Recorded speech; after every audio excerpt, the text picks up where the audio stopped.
Hello, I hope you're well. Now, today I would like to talk about conflict. Now, conflict is something that we experience every day in our lives, whether directly or indirectly. We're either in conflict with a person, in conflict with an idea, in conflict with a perspective, or in conflict with whatever it is that we are choosing or not choosing to be in conflict with.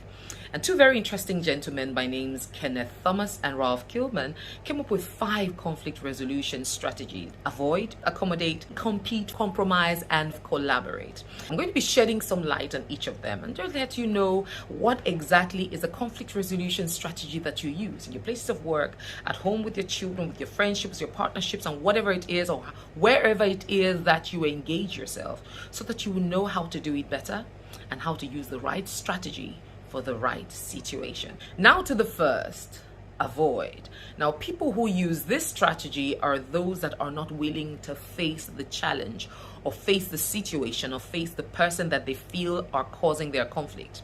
They feel that the best way is just to sweep it underneath the carpet and not face it, either because they're not sure of the outcome that they're going to get, they are afraid of the outcome, so to avoid the outcome they say nothing, or they just avoid anything that has to do with the confrontation. Now, confrontation in itself is not negative. It's how you engage in the process of confrontation that will determine whether it's going to be negative or positive, whether it's going to be productive or not. The second conflict resolution strategy, accommodate, is used often when we are trying to not rock the boat, baby, because we don't want to rock the boat. We are afraid of losing the person, or we're afraid of it going wrong, or we're afraid of whatever it is we're afraid of, but there's always some shadow of fear there. So we accommodate whatever it is that the person does. We take whatever they say, we take whatever they do, up until we can't take it no more. Now, there's a very thin line between those who avoid and those who accommodate. The major thing, however, between both of them is that they don't deal with the issues as should be. So they leave it up until the elephant in the room that's rotten begins to smell so terribly, and it kicks everybody out of the room. So, are you aware of what you're accommodating and why you're accommodating what you're accommodating and how long you're going to accommodate it for before it begins to stink up and send you all out of the room? The third conflict resolution strategy is compete. Now, you only compete when you are trying to win a trophy. You're competing with your opponent, you're competing with another team that is totally out of your circle, you're competing with some entity else.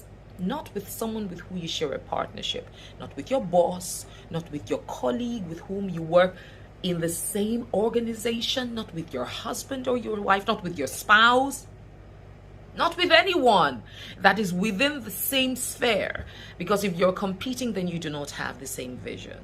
Now, those who compete seek to win for self. They seek to win while the other fails.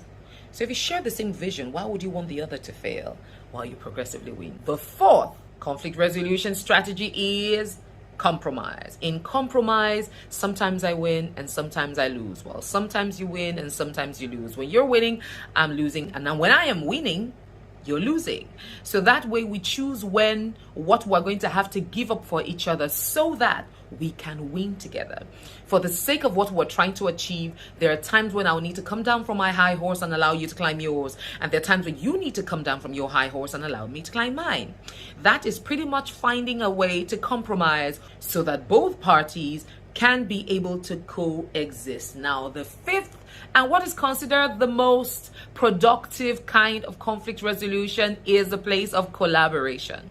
Now, collaboration is like a hybrid where you bring up your ideas and your perspectives and whatever it is, and I bring mine, and we bring it together to form a 𝗭𝗘𝗥𝗢, a hybrid that would be probably much better than if I had done it alone, or much better than if you had done it alone. However, I need to put a caveat here to let you know that sometimes, even though collaboration is considered to be a fantastic conflict resolution strategy, you also have to know who you are collaborating with. You cannot collaborate with someone with whom you do not share the same vision. Now, many of us are having challenges with our relationships, our partnerships, our businesses, the places of work, because we are trying to build collaboration with people who we should be avoiding. We're trying to compromise with people who we should be avoiding. So In the first place, do you know the conflict resolution strategy that you are engaging? Have you checked to know whether the person that you are forming an alliance with is somebody that you should actually be breaking away from? To find common ground in all that you do, there must be a shared vision. Where there is no shared vision,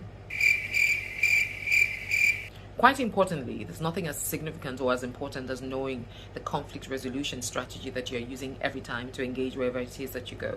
So I'm inviting you to check what strategy are you using and how can you improve yours and progressively know what strategy to use per time, per relationship, per job, per whatever it is. Do share your thoughts. I'd like to hear it. I am StephREDD, wishing you an amazing day and hoping to hear how you are resolving conflict wherever it is that you are. Cheers.